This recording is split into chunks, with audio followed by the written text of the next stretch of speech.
le temps pour soi, c'est une formule qui est très étrange. D'abord, de quel temps parle-t-on? Est-ce qu'on parle de l'instant qui est forcément fugace, fugitif? Est-ce qu'on parle du moment vécu qui a déjà une certaine forme d'épaisseur? C'est un certain laps de temps déjà. Est-ce qu'on parle du temps socialement organisé, le temps de l'agenda, des calendriers, des créneaux horaires, etc. C'est un temps qui reste à définir. La formule est un peu étrange parce qu'on aurait pu poser comme formule « prendre du temps pour soi ». Là, c'est « prendre le temps pour soi ». Alors évidemment, c'est assez étrange parce que ça veut dire qu'on fait du temps une réalité, le temps, réalité en soi, si vous voulez, objective, indépendante de nous, dont on peut se saisir ou dont on peut ne pas se saisir. Et il faut bien dire que dans l'histoire de la philosophie, sans vouloir trop pontifier, il y a une divergence des auteurs à ce sujet.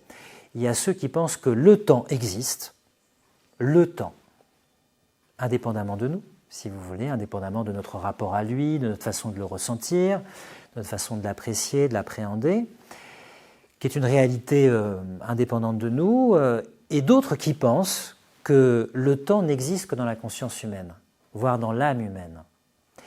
Donc je dis un petit mot là-dessus parce que c'est quand même une divergence importante. Nous, on va laisser vraiment la question ouverte. Est-ce que le temps existe ou est-ce que le temps n'existe jamais que pour nous ou à l'intérieur de nous? Ça, c'est une question qu'on va laisser ouverte, mais j'en dis quand même quelques mots pour vous donner une idée de ce que le temps peut signifier ou a pu signifier à travers les âges. Quand on se plonge dans l'histoire de la philosophie, on pense tout de suite aux Grecs, et les Grecs pensaient le temps comme une réalité cosmique. Le temps existe, bien sûr, indépendamment de nous, si vous voulez.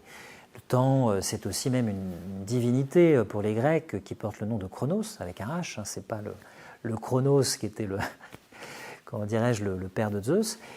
Chronos avec un H, c'est une réalité cosmique, et même pour certains penseurs grecs, c'est une réalité, une divinité primordiale.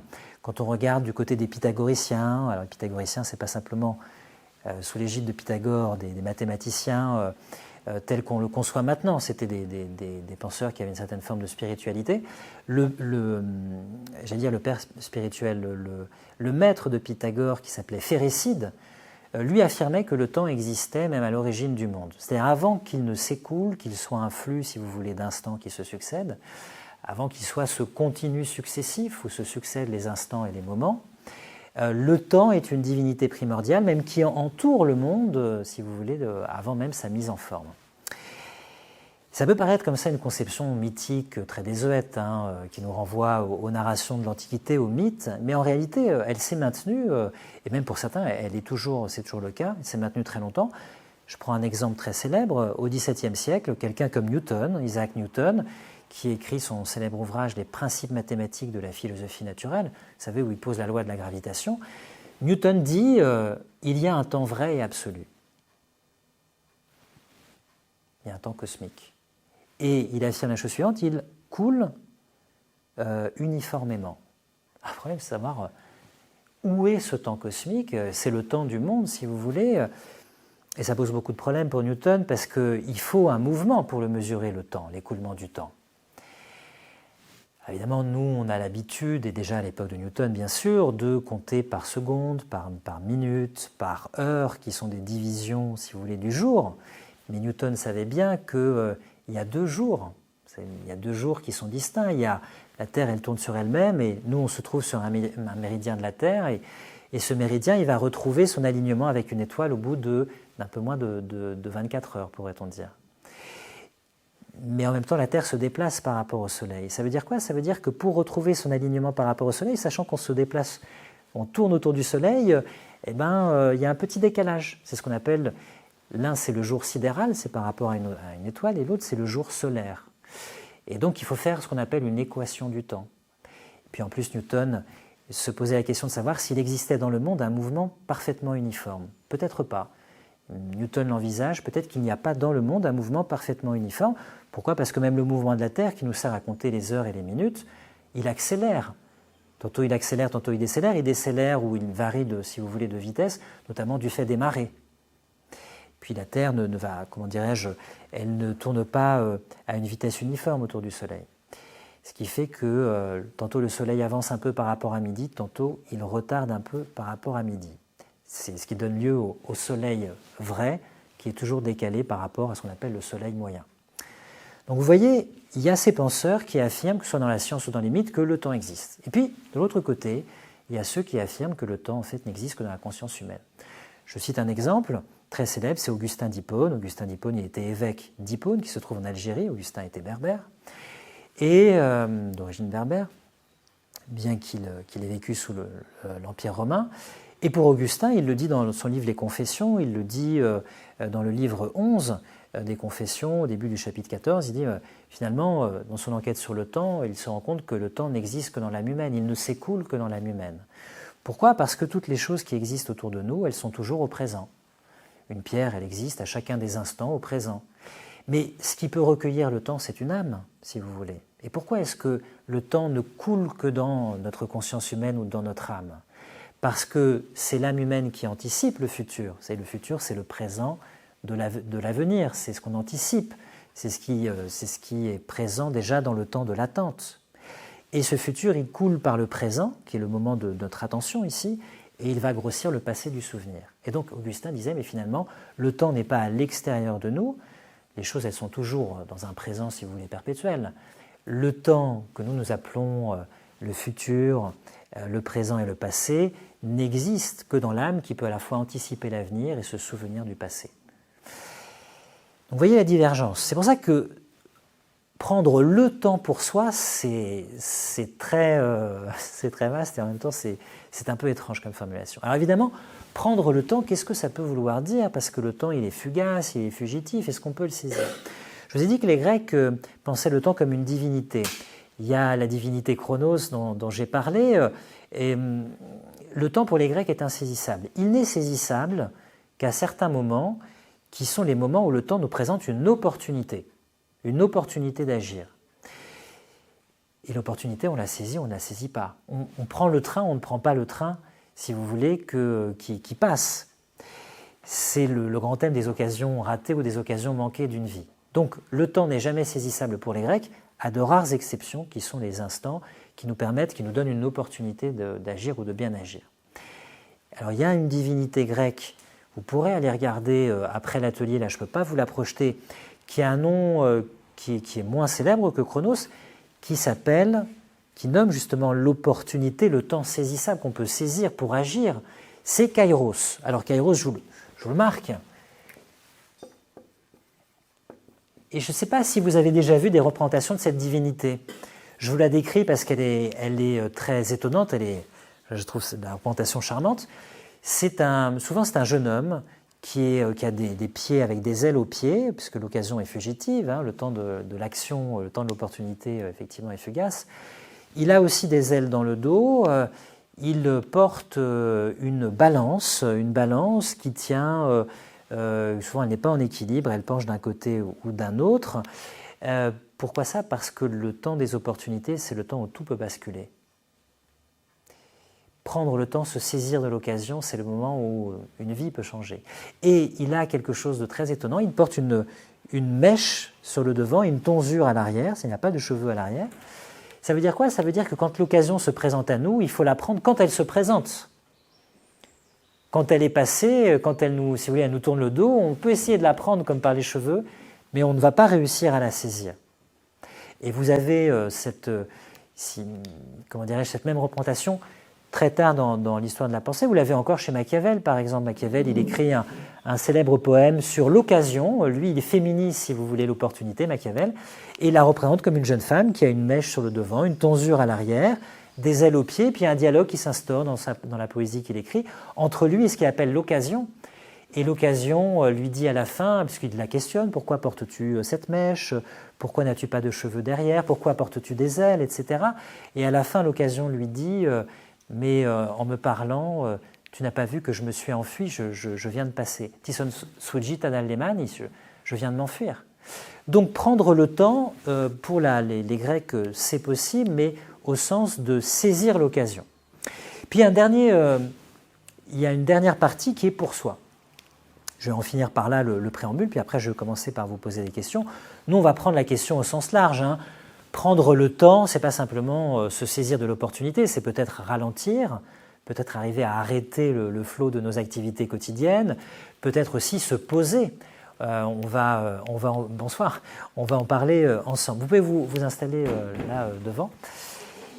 Il y a une dernière partie de la question qui est pour soi. Alors, j'allais dire pour soi, c'est vous qui allez m'éclairer un peu là-dessus, parce que autant je vous ai parlé un petit peu du temps, je vous ai parlé de cette ambivalence du temps qui est à la fois fugitif, mais que parfois peut-être on peut saisir comme une opportunité. Nous, je l'ai dit, on va le prendre au sens large de prendre le temps, pouvoir s'arrêter, pouvoir ralentir, pouvoir utiliser de façon délibérée le temps pour quelque chose à quoi on veut peut-être se consacrer. Le pour soi est un peu énigmatique. C'est vous qui allez m'éclairer là-dessus, parce que pour soi, c'est pourquoi faire. Est-ce que c'est pour faire autre chose que toutes les choses qui sont déjà obligatoires qu'on fait par ailleurs? Donc prendre du temps pour faire autre chose mais qui nous plaît plus? Est-ce que c'est pour ne rien faire? Fare niente, comme disent les Italiens, pour ne rien faire? Est-ce que c'est prendre du temps pour vivre, pour être à soi-même, pour être enfin soi-même, peut-être, je ne sais pas. Voilà. Ou pour peut-être prendre du temps pour soi égoïstement. Vous allez me dire si c'est égoïste de prendre du temps pour soi, ou d'avoir besoin de prendre ou d'avoir du temps pour soi. Il y a une célèbre citation d'Oscar Wilde, je suis retombé dessus en préparant l'atelier, parce que je me suis dit, est-ce que c'est égoïste de prendre du temps pour soi? Et Oscar Wilde dit la chose suivante, dans un ouvrage, je ne sais pas s'il a été traduit, qui s'appelle L'âme humaine, et c'est les écrits tirés de la prison, The Soul of Man and Prison Writings, et il dit la chose suivante, l'égoïsme en anglais c'est selfishness, et il dit, ça n'est pas égoïste de vivre comme on veut vivre. Ce qui est égoïste, c'est de demander que les autres vivent comme nous, on veut vivre. Je la donne en anglais. Selfishness is not willing to live as one wishes to live, is to ask others to live as one wishes to live. Donc peut-être que l'égoïsme n'est pas là où on croit. Peut-être qu'en fait, prendre du temps pour soi, ça n'est pas si égoïste. Alors voilà pour ce préambule qui pose un petit peu les choses sur ce sujet qui est étrange. Le temps, prendre le temps pour soi. Ça peut paraître assez étonnant. Ma première question est très simple. J'allais dire, on a tous tendance à employer le temps, à l'utiliser. Quand je regarde la vie contemporaine, la vie moderne, il y a une impression, alors il n'y a pas que moi évidemment qui ait cette impression, vous allez me dire si vous êtes d'accord ou pas avec cette impression. J'ai le sentiment, à regarder comment nous vivons ou comment les personnes du monde contemporain vivent, que c'est une course contre le temps. Est-ce que ce constat vous parle ou est-ce que vous trouvez que c'est abusif, c'est un peu exagéré? Non, c'est pas abusif, c'est sûr. On voit bien que les gens courent après. C'est-à-dire, je me dis... Ah mais d'ailleurs, ils courent après quoi alors? Si c'est une course contre le temps. Tout à fait. C'est le phénomène de l'agenda. Voilà, oui, et donc, voilà. Il est limité. Ah, il est limité déjà, c'est effectivement, il est limité, nos désirs ne sont-ils pas illimités? C'est un problème. Le désir de faire avec ce temps un ensemble de choses qui ne rentrent pas dans les cadres, comment dirais-je, temporels qui sont préfixés. Mais est-ce que vous êtes d'abord d'accord avec ce constat que les personnes du monde contemporain, quand on les regarde, quand on observe la façon dont ils vivent, donnent le sentiment de courir, après quoi, je ne sais pas, mais déjà de courir contre le temps. Tout à fait. Alors c'est très... Alors, l'énergie, c'est énergivore. oui, tout à fait. Voilà. Alors, ce qui est vrai, c'est qu'il y a tout de même une plus grande disponibilité, sans doute pour les personnes qui sont dégagées des obligations de la vie professionnelle, qui ont plus de latitude pour décider de l'emploi de leur temps. Mais ce qui est tout à fait paradoxal, c'est que vous allez voir, j'ai prévu des textes, et Jérôme qui très gentiment les a imprimés, c'est qu'il y a un conseil qui est donné dès l'Antiquité par Sénèque, qui est un penseur célèbre de l'Antiquité, dans plusieurs passages, notamment dans les lettres à Lucilius, qui est un jeune correspondant, et à qui il dit, entre guillemets, ne perds pas ton temps, ne gaspille pas ton temps. Il s'adresse justement aux jeunes. Et c'est vrai que vous me dites, les jeunes ont tendance évidemment à plus courir derrière le temps, et c'est justement à lui qu'il s'adresse, avec un certain argumentaire qu'on verra ensemble. Mais vous voyez, je vais vous donner la parole tout de suite, madame, le paradoxe, c'est que si on court contre... Le temps, c'est la condition même de notre existence. Nous sommes des êtres temporels. Nous sommes même des êtres mortels. Le temps nous est compté. C'est parce que le temps nous est compté qu'il compte pour nous. Si nous avions un temps indéfini devant nous, chaque jour, je dirais, aurait moins de valeur. Et ce qui fait la valeur paradoxale du temps, c'est que notre temps est compté. Et parfois, nous ne sommes pas comptables du temps. Nous le dépensons, nous n'avons pas la conscience de sa valeur. Donc le temps est à la fois la condition de notre existence et il peut devenir presque, nous donner le sentiment que c'est un adversaire ou un ennemi, puisqu'on court contre lui, si vous voulez. Donc on se trouve un petit peu en porte-à-faux par rapport à la condition même de notre existence, en disant « j'ai jamais assez de temps et j'ai l'impression toujours de devoir me, dépasser à la course ce temps qui s'enfuit, qui ne me laisse pas assez, si vous voulez, de plage de disponibilité pour faire ce que je voudrais faire. » Donc là, on a un premier paradoxe. Oui, moi, je voulais opposer le temps de la société au temps à soi. C'est-à-dire, en plus, que quand on part à la retraite, on dit comment je vais occuper mon temps, son temps. Ah, ça, c'est l'angoisse inverse. Voilà, c'est dont parlait Viviane tout à l'heure. C'est-à-dire qu'effectivement, c'est la peur de l'ennui aussi. On parle aussi du temps libre, l'université du temps libre. Oui. C'est-à-dire que tout d'un coup, le temps devient quelque chose qu'on doit s'approprier, alors qu'auparavant, c'était plutôt la société qui nous dictait le temps. Tout à fait. C'est-à-dire qu'on était plutôt dans une organisation contrainte et tout d'un coup, on est dégagé. Et là, il peut y avoir un vertige aussi, c'est-à-dire comment je vais prendre le temps pour moi ou pas pour moi uniquement, mais déjà comment je vais m'en saisir. On ne peut pas saisir du temps, mais comment je vais prendre position, l'utiliser délibérément et qu'est-ce que je vais en faire d'une certaine façon. D'une façon plus avantageuse, et puis aussi... Ne pas subir, mais à un moment reprendre. Vous verrez la première phrase de l'extrait de Sénèque que je vais vous distribuer tout à l'heure, c'est « Fais-le, mon cher Lucilius, affirme ta propriété sur le temps. » N'est plus le sentiment que le temps t'est extorqué, qu'il se dilapide, qu'il s'enfuit, mais tout d'un coup, réapproprie-toi ce temps. Viviane, il y a quand même une morale de l'époque qui est la morale de la productivité, du rendement, de la rentabilité, de l'efficacité, de la connectivité, du caractère disponible, etc. C'est-à-dire qu'il y a de plus en plus d'informations à traiter. Il y a un ensemble de complexité d'informations à ingérer et donc on demande aux individus d'être tout simplement d'être performants, rentables, d'utiliser leur temps. Et j'ai l'impression que cet ensemble, c'est là où le caractère est insidieux, cet ensemble de normes qui valent pour le monde du travail, efficacité, rendement, productivité, performance, etc., se déportent aussi insidieusement sur le temps libre, où on a tendance à juger des personnes et finalement, en se disant cette personne ne fait rien de son temps. Cette personne n'entreprend pas de faire de son temps quelque chose qui soit, même pour elle, productif, si vous voulez. Donc on a ici, si vous voulez, un déport. J'ai l'impression, parfois, parce que si vous dites effectivement, moi je fais rien, je me contente de rêver, je suis dans la contemplation, il y a quand même un jugement social qui dit cette personne ne fait rien de son temps. Cette personne, elle rêve. Il y a quand même cette c'est bien dommage aussi parce que je veux dire le fait de rêver, le fait de se laisser vivre ou de contempler, c'est aussi je ne sais pas si vous pouvez couper le téléphone. C'est aussi quelque chose d'important. Il y a un texte d'ailleurs qui a été prévu et qui porte là-dessus. Alors ma deuxième question, elle est vraiment liée à la première. Est-ce qu'il y a toujours l'exigence, plus ou moins consciente si vous voulez, d'employer son temps? Est-ce qu'on n'est pas toujours dans notre rapport au temps, je dirais dans un rapport qui est le fait de l'emploi du temps? Est-ce qu'on n'est pas toujours, je ne dis pas forcément de l'agenda des créneaux horaires, parce que moi je pense que de toute façon on n'est que dans le créneau horaire, même quand on veut faire une sortie au cinéma, voir ses amis, prendre un verre, on se donne avec les horaires contemporaines des rendez-vous fixes, précis. Dès qu'on a 5 minutes de retard, on se prévient par texto, etc. Donc on est là-dedans, mais est-ce qu'il n'y a pas dans notre rapport au temps, de façon, je dirais presque indélébile, qui est ancré en nous, parce que c'est comme ça qu'on est conditionné, d'abord dans le monde du travail professionnel, mais même déjà dans je dirais, l'univers de l'instruction, de l'apprentissage et le plus jeune âge, l'idée qu'il faut employer son temps, pour une chose ou pour une autre. Ou bien est-ce que vous seriez, comment dirais-je, en désaccord avec cette idée? C'est ce que je voulais Viviane, allez-y, oui. Et puis après, madame qui n'a pas parlé. Oui.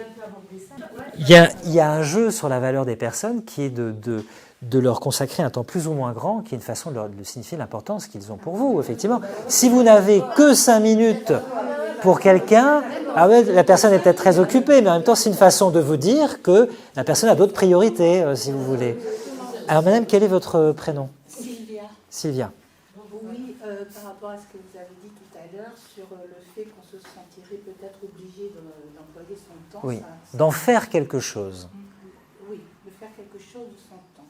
Ça me rappelle une pensée de Pascal qui disait qu'on était incapable déjà à son époque de rester tout seul dans sa chambre et ne rien faire. Ah, vous faites référence à un célèbre texte de Pascal, effectivement, qui est un texte très célèbre qui s'appelle « Divertissement », qui est tiré des pensées de Pascal. Vous savez que les pensées de Pascal, je l'ai dit tout à l'heure lors de l'atelier de l'UTL, c'est un ouvrage qui porte mal son nom, c'est un ouvrage posthume qui a été publié à cheval sur les années 1669-1670, et en fait ce sont des liasses qu'on a retrouvées parmi les papiers de Pascal, puisque Pascal est mort très jeune à 39 ans. Et il avait pour but de d'écrire une apologétique de la religion chrétienne, et on a retrouvé des fragments qu'on a publiés à travers des thématiques, si vous voulez. Et il y a une thématique divertissement. Et dans ce texte, effectivement, c'est ce à quoi vous faites référence, il dit « J'ai trouvé la cause du malheur des hommes ». Alors on se dit « Tiens, on va quand même lire le texte ». C'est quand même intéressant de savoir la cause du malheur des hommes. Et il dit c'est le fait de ne pas pouvoir rester tranquille dans une chambre. Ça veut dire quoi? Ce qui fait le malheur des hommes, c'est l'inquiétude du désir. Parce que lors même qu'ils auraient de quoi vivre, ils ne pourraient pas rester tranquilles. D'où vient cette inquiétude du désir? Pascal, après avoir énoncé la cause pour lui du malheur des hommes, et après je vous donne la parole, madame, dit « J'en ai trouvé la raison d'être ». Ah ben, on continue le texte.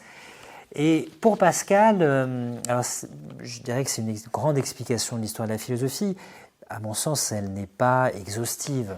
Mais lui, il dit que c'est, comment dirais-je, la peur de la mort, la peur de la mortalité, la conscience de notre vie finie, notre vulnérabilité, ce qu'il appelle la misère, la condition misérable de l'homme sans Dieu, s'il n'a pas l'espoir d'un salut. Et donc, pour oublier que le temps est fini, il faut toujours avoir quelque chose à conquérir après, à vivre, à voir, à connaître, à entreprendre. Et donc, avoir un désir, c'est ce qu'il appelle le divertissement, c'est divertere, c'est se détourner, c'est la distraction, c'est le détournement. Je me détourne d'une vérité existentielle, je ne veux pas l'affronter. Et tant que j'ai quelque chose à poursuivre, j'ai toujours un avenir, quelque chose à vivre. Et il a dans ce même passage, un peu plus loin, une phrase incroyable, « L'homme s'ennuierait même sans cause d'ennui ». Parce qu'en fait, il dit par sa propre complexion, son propre caractère, il est hanté, habité par la peur de l'ennui. Il a besoin d'occuper son temps. Occuper son temps.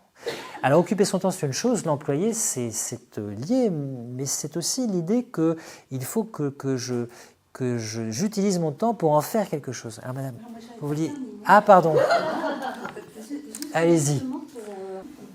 Est-ce que justement on a vraiment envie d'être avec soi? Ça, c'est une vaste question, puisque j'ai prévu d'aborder un peu plus tard dans l'atelier. Je ne sais pas si j'aurai l'occasion de parvenir jusque-là, parce qu'on dit beaucoup de choses, et c'est bien. Le but, c'est pas de courir d'une question à une autre, c'est de s'attarder. C'est la peur aussi de la solitude, parce que dans le pour-soi, il y a la question de la solitude.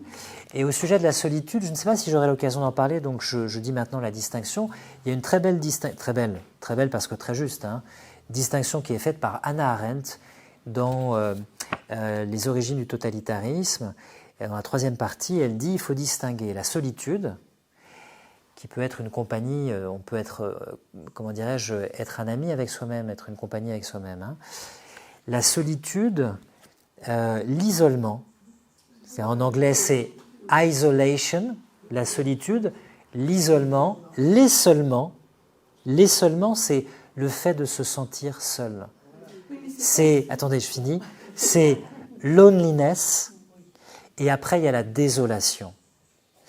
Donc ce sont trois formes différentes de solitude. Donc il y a le rapport à soi c'est aussi le rapport à la solitude, bien sûr. Mais ça, je dirais, on l'abordera peut-être un peu plus tard, si vous le voulez bien, mais c'est un des grands thèmes, effectivement, posés par cette question. D'occuper son temps. Pour se changer finalement Et oui. les idées et ne pas penser. Et oui, à parce la que, condition effectivement, parce qu'à un moment, on est face à soi-même, la condition, et on est avec, aussi pour Pascal, si je voulais poser sur Pascal, avec ce sentiment du temps qui passe, qui est difficile à, comment dirais-je, à accepter. Il dit une autre phrase, il dit « c'est une chose horrible de sentir s'écouler tout ce qu'on possède ». Sentir que le temps s'enfuit et que le temps nous est compté et qu'il passe. Mais quand il est toujours occupé, mais on ne le voit pas passer. Bon, texte très célèbre.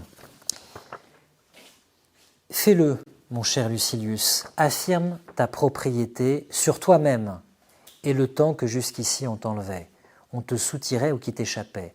Recueille-le et préserve-le. Persuade-toi qu'il en va comme je l'écris. Certains moments nous sont retirés, certains dérobés, certains filent. La perte la plus honteuse pourtant est celle que l'on fait par négligence. Veux-tu y prêter attention? Une grande partie de la vie s'écoule à mal faire, la plus grande à ne rien faire, la vie tout entière à faire autre chose. Quel homme me citeras-tu qui mette un prix au temps, qui estime la valeur du jour, qui comprenne qu'il meurt chaque jour? C'est là notre erreur en effet, que de regarder la mort devant nous. En grande partie, elle est déjà passée. Toute l'existence qui est derrière nous, la mort la tient. Fais donc, mon cher Lucilius, ce que tu écris, que tu fais, embrasse toutes les heures. De la sorte, tu dépendras moins du lendemain quand tu auras mis la main sur l'aujourd'hui. Pendant qu'on la diffère, la vie passe en courant. Toute chose, Lucilius, est à autrui. Le temps seul est à nous. C'est l'unique bien fugace et glissant dont la nature nous a confié la possession. Nous en chasse qui veut. Texte magnifique, comme toujours, de Sénèque, qui est un grand littérateur, un grand dramaturge et un grand penseur de l'Antiquité. Alors, est-ce que ça vous parle, cette façon de dire à son jeune lecteur, affirme ta propriété sur, alors c'est sur deux choses, vous voyez, parce qu'on parle de prendre le temps pour soi. C'est pas seulement sur le temps, c'est sur toi-même et le temps. Prendre le temps pour soi, c'est peut-être affirmer sa propriété sur soi-même et sur le temps qu'on nous enlève, qu'on nous soutire, qu'on nous extorque, et qu'on dilapide peut-être. Il y a deux choses, il y a les sollicitations extérieures et puis la négligence personnelle. Est-ce que vous êtes d'accord? Est-ce que ça vous parle, cette idée-là, d'affirmer sa propriété? Est-ce que la façon dont il décrit, le fait que des moments nous sont retirés, dérobés, filent, est-ce que ça vous parle? Je trouve la formule, je la trouve assez incroyable. Je ne sais pas quel sens vous lui donnez parce qu'elle est ouverte à l'interprétation. Je vous relis la phrase qui pour moi est la plus énigmatique. Veux-tu y prêter attention? C'est la fin du premier paragraphe. Une grande partie de la vie s'écoule à mal faire, la plus grande à ne rien faire, la vie tout entière à faire autre chose. Qu'est-ce que ça veut dire, la vie tout entière à faire autre chose? Qu'est-ce que ça veut dire en fait? Oui, Françoise? Moi, Et justement, ça résonne Françoise. chez moi avec le savoir dire non. Savoir dire non? Oui. Parce qu'il y a des sollicitations, Oui. on dit oui parce qu'on veut faire plaisir, et en fait, on ne va pas forcément... Et on accorde faire notre temps Voilà. pour ce qui ne nous correspond pas, qu'on regrette après plus ou moins amèrement, et le temps passé, ok. Même aux gens qu'on aime. Ça Même aux gens qu'on aime. Monsieur, quel est votre prénom? Marc. C'est rester maître de son destin, en fait. D'une certaine façon, c'est rester, en tout cas, maître de ce qu'on peut faire par rapport à la vie. C'est s'accaparer ce temps Oui. pour faire nos souhaits. Et oui, alors pour Sénèque, c'est même être avare de son temps. C'est-à-dire que quand on saisit la valeur du temps, on ne le traite plus avec négligence, on ne le dilapide plus, on en est avare de ce temps parce qu'on en voit la valeur. Madame, vous vouliez dire quelque chose? Oui, il y a une célèbre formule latine qui est age quod agis, ou agite quod agiti, fais ce que tu fais. C'est-à-dire, en fait, on fait les choses, mais on n'est pas à ce qu'on fait. Donc, quand il dit on passe toute la vie entière à faire autre chose, c'est-à-dire à faire autre chose que peut-être ce qu'on voulait faire, que ce qu'on devrait faire, que ce qui nous correspond, de ce qui s'impose, ou autre chose que ce qu'on fait. C'est-à-dire, on fait une chose sans y être totalement. Donc, on pense à autre chose ou on fait quelque chose qui est autre chose que ce qu'on devrait faire. C'est une forme de frustration, parce qu'on n'accueille pas ce que l'on fait, enfin on n'est pas dans ce que l'on fait en fait. On n'est pas dans ce que l'on fait et on ne fait pas ce qui peut-être nous correspond le plus. On le fait parce qu'il faut le faire, parce qu'on s'est dit qu'il fallait mettre tout en place un ensemble de choses qui répondent à des obligations. Et en fait, la vie s'écoule et à la fin, on se dit, mais à quoi j'ai employé mon temps? Qu'est-ce que j'ai fait de mon temps, en fait? Et c'est pour ça qu'il dit à ce jeune homme, sois comptable de ton temps. Alors, est-ce que vous vous sentez, au moins parfois, comptable de votre temps? Ou bien est-ce que vous n'avez pas forcément ce sentiment à partir de la valeur du temps, d'en disposer selon sa valeur? Oui. Alors j'ai eu la chance à l'essentiel. Alors c'est intéressant ce que nous dit Françoise, parce que il y a une thérapie qu'on appelle la timeline therapy, la thérapie par la ligne temporelle, qui a été mise, je crois, au jour par deux Américains qui s'appelaient Brandler pour l'un et Grinder pour l'autre. Et ça consistait, en tout cas au début, maintenant après c'est des visualisations, à tracer votre ligne de vie. Et en mettant des événements parfois traumatiques, puisqu'il est question de thérapie, ou des choses qui vous ont marqué, etc., comme différents jalons correspondant proportionnellement à la taille de la ligne, aux différents moments de la vie où ils ont eu lieu, ces événements. Et à les regarder avec distance, comme si vous étiez à l'extérieur de votre ligne temporelle, et à prendre position, et voir si ces événements sont encore, je dirais, actuels, ardents, vous marquent encore et sont encore douloureux, ou si le fait de se déplacer par rapport à la ligne temporelle, de replonger dans votre enfance, ou de déplacer le curseur, vous permet de vous en libérer. Et on s'est rendu compte, d'un point de vue thérapeutique, que le fait de, si vous voulez, d'extérioriser cette ligne de temps, et aux personnes qui avaient certaines blessures, de les représenter sur cette ligne, de prendre position, leur permettait d'avoir une distance émotionnelle et psychique tout d'un coup, par rapport à ces choses qui sont inscrites dans une ligne de vie à certains moments du temps, mais qui parfois nous poursuivent aussi longtemps. Et ça nous permet de prendre conscience, évidemment, de ce qui reste en termes de ligne temporelle. Donc ça, c'est vraiment intéressant. Et moi, ce qui m'intéresse beaucoup dans ce texte, c'est un terme auquel tu as fait référence, mais je crois une autre personne, c'est la question du prix. En fait, il y a un atelier qui aura lieu aux Cabanes Urbaines ce dimanche qui s'appelle « La valeur ou le prix, il faut choisir », que j'animerai. Parce que c'est tout un paradoxe, mais on sait très bien, le temps n'a pas de prix. Vous ne pouvez pas, pour quelqu'un qui, comment dirais-je, à un certain âge, lui donner une somme d'argent qui compense le temps. Le temps ne revient pas. Il n'y a pas d'équivalence, si vous voulez, en argent du temps et de la jeunesse. Vous ne pouvez pas rendre à quelqu'un par simplement des espèces sonnantes et trébuchantes le temps qui a passé. Ça veut dire qu'il n'est pas convertible, si vous voulez, en prix. Et pourtant, on le sait très bien, on met tous un prix à notre temps, puisque dans l'univers professionnel, on a tous un taux horaire de rémunération. Donc il y a un véritable paradoxe. C'est d'abord le fait que le temps n'a pas de prix, mais qu'on lui met un prix pour fonctionner dans la vie de ce qu'on appelle la vie de marché, des biens, des services, des marchandises, etc., dans l'économie de marché. Et puis, il y a aussi le fait que la valeur du temps n'est pas équivalente à son prix. Alors, qu'est-ce qui donne tant de valeur au temps? Sénèque en parle un petit peu dans son texte. D'où vient cette valeur du temps? Qu'est-ce qui fait qu'elle est si souvent ignorée, cette valeur? Sur quoi insiste Sénèque dans son texte auprès de son jeune lecteur, au sujet de cette valeur?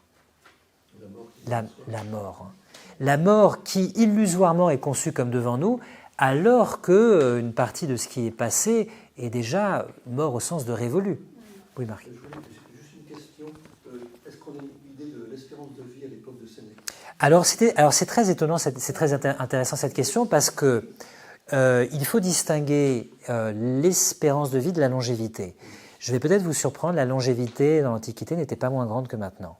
On trouve des auteurs, des personnes dont la longévité était de 85, 90, 92 ans. En revanche, l'espérance de vie était beaucoup plus basse, puisque la moyenne et la médiane, effectivement, des vies vécues étaient plus basses du fait des guerres, des problèmes sanitaires, etc.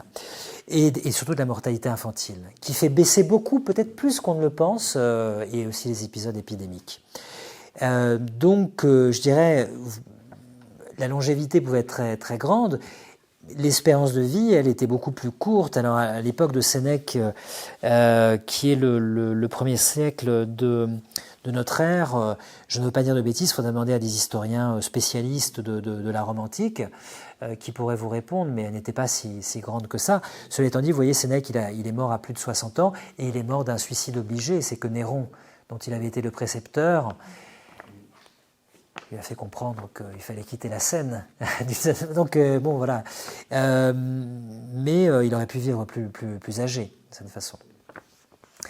Donc, cette valeur du temps, c'est quelque chose qui est vraiment important. Et elle induit, par exemple, chez Sénèque, l'idée d'être comptable de son temps. On n'entend pas souvent ça.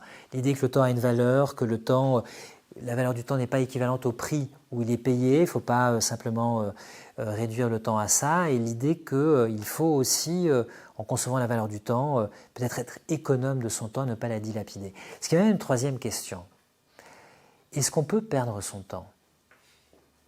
Et si oui, que signifie perdre son temps ? C'est une question, hein, parce que... C'est l'appréciation qu'on en a, c'est ça ? Pardon ? C'est l'appréciation qu'on en a, est-ce qu'on a perdu son temps ? C'est une appréciation, c'est un jugement de valeur. C'est une interprétation. Est-ce qu'on l'a vraiment perdu ? Ah, c'est justement la question que je pose. Est-ce que vraiment on peut perdre son temps ? Mais quand Oui. c'est pas... Pardon. Est-ce que c'est pas Et après, quand on madame. fixe un objectif et qu'on l'a pas atteint Oui, on s'est dispersé, par exemple. On a fait fausse route, on a perdu du temps sur un cheminement qui nous conduit à la réalisation d'un objectif. On a pris des chemins de traverse, etc. Mais vous voyez le paradoxe tout de suite, c'est que quand on prend des chemins de traverse dans la vie, parfois on apprend plus que quand on a un parcours totalement linéaire.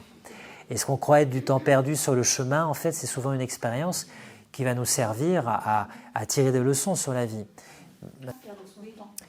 Oui, c'est peut-être mal faire au sens de faire incorrectement des choses ou de mal faire, de ne pas faire des choses qui sont conformes à l'idéal d'un stoïcien comme Sénèque, qui est l'idéal de la justice et du bien, hein, d'une certaine façon. Moi, ce qui me vient sur définir par prendre du temps pour les autres, ça peut aussi nous apporter du bonheur. Tout à fait. Mais justement, j'en viens à cette question.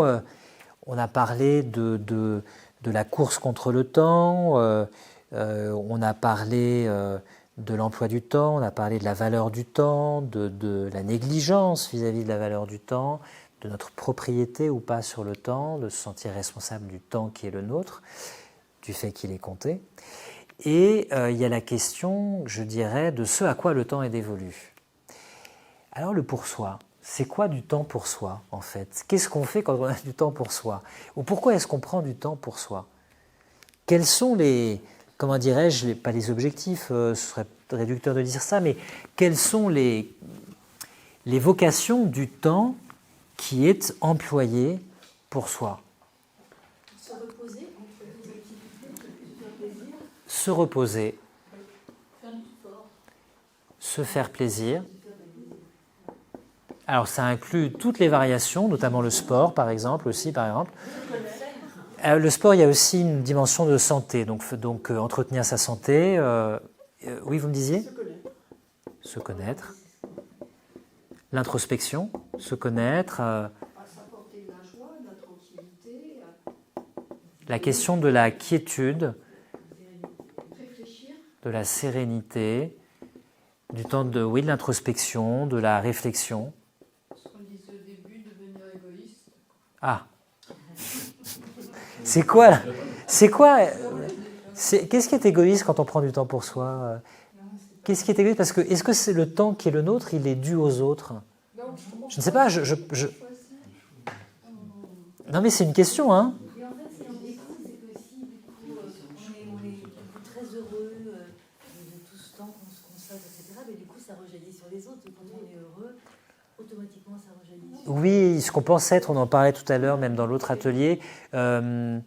J'ai évoqué ce très beau texte du philosophe Alain dans ses propos sur le bonheur, où il dit « pour qui être heureux ?»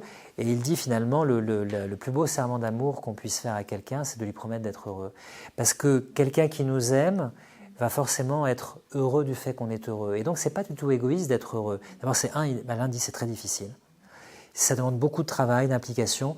Et apporter de la lumière à quelqu'un, un rayonnement, etc., plutôt que de lui apporter de l'obscurité, c'est un don qu'on lui fait aussi. Et donc, quand on aime quelqu'un, qu'on doit à cette personne heureuse, son bonheur rejaillit sur nous. Donc, c'est pas du tout égoïste de prendre du temps pour soi pour être heureux. Au contraire, oui. Je pense que justement, l'égoïsme, donner du temps aux autres, c'est de l'égoïsme positif. C'est pas de... Ah oui, je vois ce que vous voulez dire. C'est des l'égoïsme positif. Non. Oui, je vois ce que vous voulez dire. C'est penser à soi, mais ça va rejaillir sur les autres. Non, pas que ça. Ah. Je veux dire, Il n'y a pas d'autre façon de. Enfin, il faut passer par là. Oui, puis ça renvoie à beaucoup de thématiques, je dirais, dans l'histoire de la pensée et de la culture. C'est que il y a, pour se connaître, pour atteindre une certaine forme de sagesse ou d'harmonie dans la vie, un temps incompressible quand même de réflexion, de maturation, de contemplation. C'est-à-dire qu'il faut pouvoir s'arrêter, réfléchir les choses, ralentir et les mûrir. Et ça ne peut pas se faire sans qu'on prenne le temps. On ne peut pas tout compresser.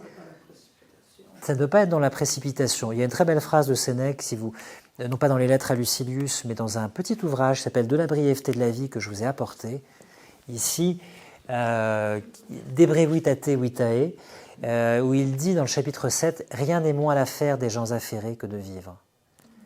Parce qu'ils sont affairés à tout, ils s'agitent pour tout, mais ils ne vivent jamais leur vie d'une certaine façon. Je reviens à une question peut-être sur la nature du temps, qui va nous conduire au deuxième texte.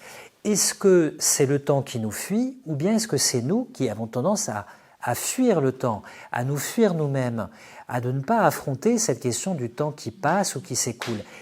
Autrement dit, est-ce que le problème tient à la nature du temps lui-même, le temps qui s'écoule, les instants qui fuient, qui sont fugaces, qui se succèdent les uns les autres, qui sont insaisissables, ou bien est-ce que le problème tient à notre rapport au temps, c'est-à-dire que nous avons tendance à nous fuir nous-mêmes, à être toujours un peu désaxés par rapport au moment vécu et ne pas être dans ce qu'on vit. Est-ce que le problème, c'est le temps? Je vais résumer comme ça. Ou est-ce que c'est notre rapport au temps? Pardon? Le vécu. Alors, si vous pouvez développer, est-ce que vous avez des formules lapidaires que je trouve très belles? Je comprends tout à fait. Est-ce que ce côté, on dit toujours c'est le temps qui s'enfuit, etc. Mais est-ce que c'est pas nous qui fuyons justement par rapport au temps présent? Je vous cite une célèbre formule pour l'illustrer, une formule d'Horace qui est tirée des Odes d'Horace. C'est le livre 1, c'est l'Ode numéro 11. Et c'est l'ode peut-être la plus célèbre d'Horace, elle est dédiée à Leuconoé, qui est une femme, et c'est là où il y a le carpe diem. Et d'ailleurs, c'est la dernière phrase, le dernier vers, et la formule latine, c'est carpe diem quam minimum credula postero, cueille le jour, quam minimum credula, en te fiant le moins possible au lendemain, au jour qui vient. Credula, c'est crédule qui croit, qui se fie, minimum credula, croit le moins possible postero au jour d'après. Est-ce qu'on est dans le carpe diem? Parce que... oui. Est-ce que c'est quelque chose que vous essayez de vivre, d'avoir à l'esprit? À vous l'avez comme un état d'esprit personnel. Ben ça, c'est remarquable, parce que vous n'avez pas d'une certaine façon... sortez. Parce que vraiment, vous faites envie à tout le monde, là. Donc il y a cette idée du carpe diem, et pourquoi il le dit? Parce que justement c'est difficile, cueille le jour, et son argumentaire rejoint un peu celui de Sénèque, il dit on ne sait pas de quoi sera fait le futur, hein. Et du coup l'instant ne manque pas le moment, ne manque pas ce que tu vis. Ce qui nous mène au deuxième texte que je vous ai sélectionné, qui lui aussi est un... Oui madame. Bien sûr, non, mais ça c'est tout à fait juste, et là vous soulignez un fait qui est une thématique notamment d'un penseur comme Bergson, qui dit qu'on a eu tendance souvent à spatialiser le temps. C'est vrai qu'il est très commode pour l'esprit humain de raisonner en termes spatiaux. C'est-à-dire qu'on dit de l'espace que c'est un continu coextensif, ça veut dire que les choses coexistent, si vous voulez, dans l'espace. C'est un continu, l'espace, coextensif. Les choses sont coprésentes dans ce continu. Et on définissait le temps, c'est la définition classique, comme un continu successif. Toutes les parties du temps ne sont pas présentes en même temps, elles se succèdent. Et donc, on a eu tendance à concevoir le temps comme un continu successif. Évidemment, il y a un énorme problème à ça, c'est qu'on ne comprend pas l'écoulement du temps. Le temps, ce n'est pas simplement un continu d'instants qui se succèdent. Bergson nous dit par exemple le présent il a une durée. Le présent c'est pas simplement un instant fugace remplacé par un autre. les moments de notre vie, ils ont une durée, ils ont une épaisseur. Et vous le disiez très bien, selon ce qu'on vit, le temps est plus ou moins lourd, il est plus ou moins léger. Une heure de bonheur, vous ne la voyez pas passer, on vient vous chercher, vous dit « Ah ben, je n'ai pas vu le temps passer ». Donc le temps, il a une épaisseur, il est plus ou moins ressenti selon ce qu'on vit. Et comme il a une épaisseur, Bergson nous dit, le temps c'est toujours du passé qui, comment dirais-je, pousse au présent vers l'avenir. Donc il a toujours une épaisseur et il n'est pas simplement comme une ligne, si vous voulez. Sinon, c'est très commode de représenter le temps comme sur un agenda, vous le spatialisez, vous le mettez sur des feuilles, vous faites des créneaux horaires, ou vous tracez une ligne. Moi, j'aime beaucoup cette représentation du temps comme une ligne temporelle, c'est le maître dont parlait Françoise tout à l'heure, et vous dites, voilà, sur cette ligne, il y a des points successifs qui sont les instants de la vie. Et toi, tu as à cet instant, à ce moment du temps, auquel succédera d'autres moments du temps.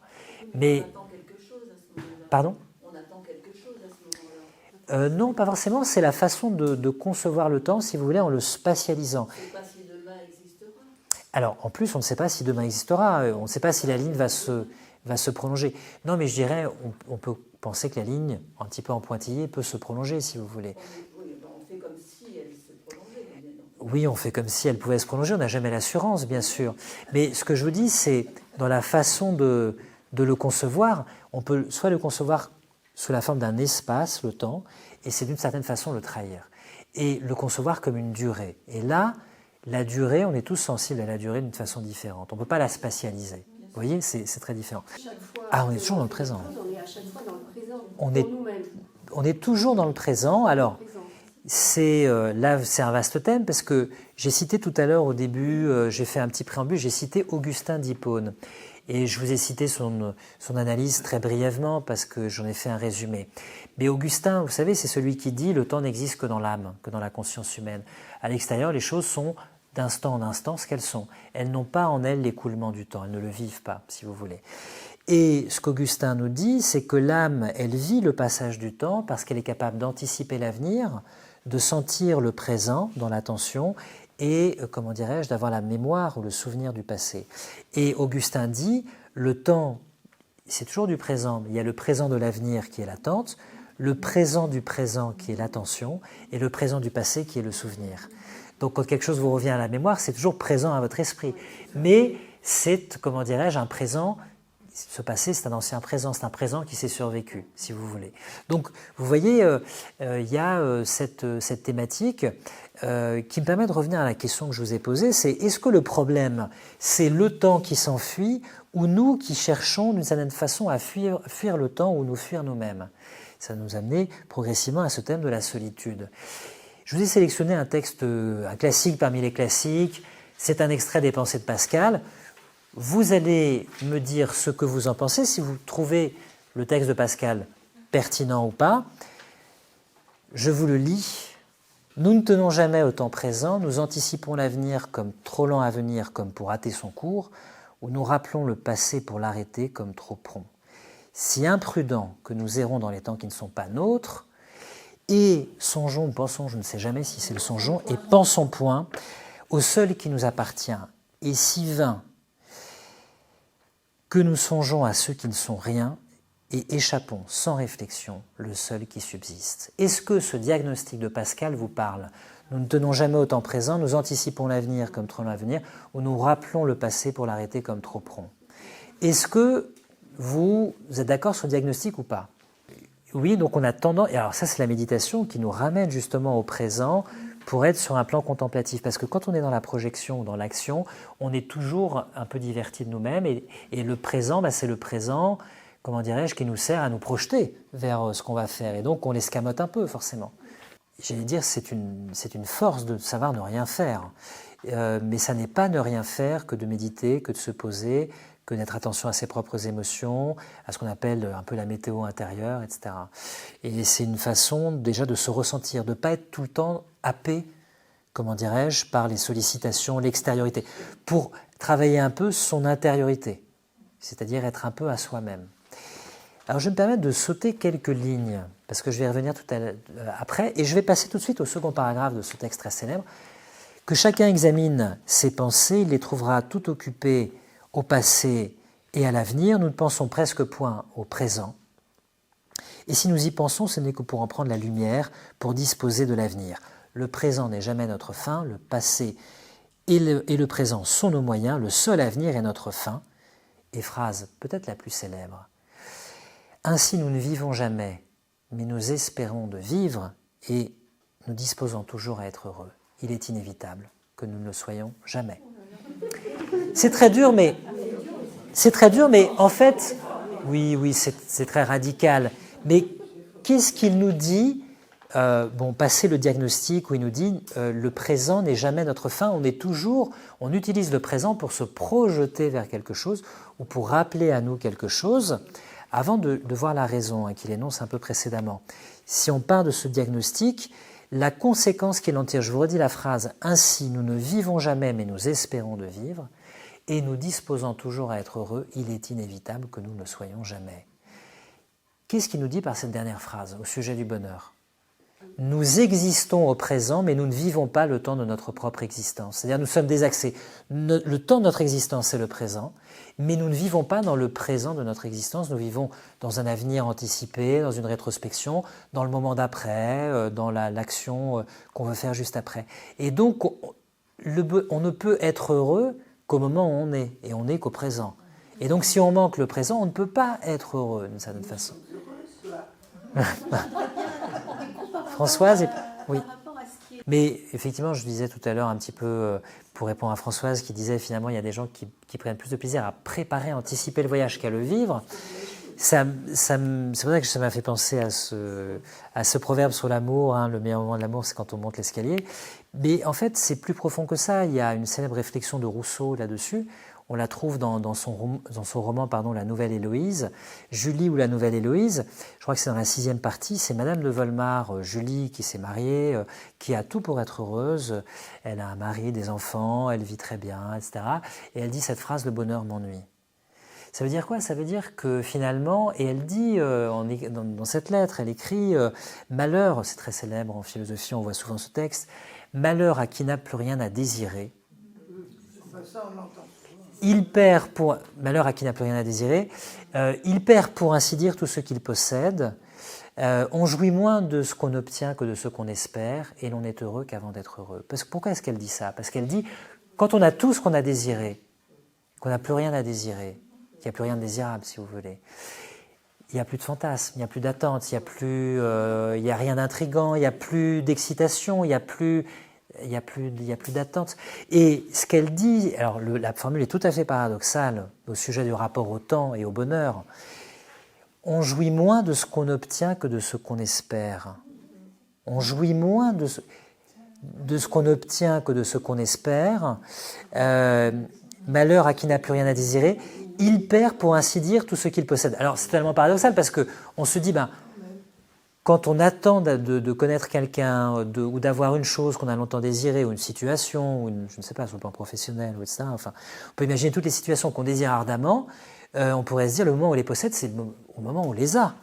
Rousseau dit non. Le moment où on les possède véritablement, c'est le moment où on les fantasme. Et Rousseau l'explique parce que l'imagination rapproche de nous l'objet de notre désir, nous livre l'objet de ce désir, et nous livre l'objet avec un prestige. Prestige, il emploie le terme au sens de la prestidigitation, c'est-à-dire que le prestidigitateur, il crée l'illusion, si vous voulez. Et donc, l'imagination nous rend présent l'objet, nous représente la situation qu'on désire, la part de toutes les qualités, évidemment, au moment où on l'obtient, elle n'est que ce qu'elle est. Et donc, c'est la désillusion, parce qu'on la paraît, si vous voulez, d'une attente qu'elle ne peut pas satisfaire. C'est pour ça qu'il dit, paradoxalement, le moment où on possède l'objet de son désir, on le perd, puisqu'on le possédait déjà en imagination avec plus de prestige que celui qu'on obtient. Donc, dans le rapport au temps, c'est tout à fait paradoxal, parce que parfois, on attend quelque chose, on veut que ça arrive, et en fait, le plus grand moment de bonheur, ça a été dans cette attente, dans ce désir, dans ce fantasme, dans ce mouvement qu'on a eu vers un objet, qu'on a voulu, ça peut être même un voyage, et voilà. Mais moi, je ne suis pas aussi désespéré quand même que dans cette lettre. Olivier. Mais vous voyez le problème soulevé par Pascal, c'est qu'en fait, c'est notre façon de rechercher le bonheur qui nous le fait manquer. C'est-à-dire qu'on cherche le bonheur là-bas, plus loin, c'est toujours ce qu'on attend, ce qu'on espère, ce qu'on désire, alors qu'il est ici maintenant. Il a le seul, de toute façon, si on peut être heureux, ce n'est qu'au moment où on est, et on n'est jamais que dans le présent. Donc le bonheur, il ne peut pas être dans le futur, notre façon de se projeter vers le futur. S'il est quelque part, il est dans le présent où on existe. Et notre façon de le fantasmer, de l'attendre, de l'anticiper, ou d'avoir cette rétrospection, parfois nostalgique, nous fait manquer la seule possibilité de bonheur qui est dans le maintenant. Donc c'est notre rapport au bonheur et au temps qui nous fait d'une certaine façon manquer ce bonheur qui peut être dans le moment présent.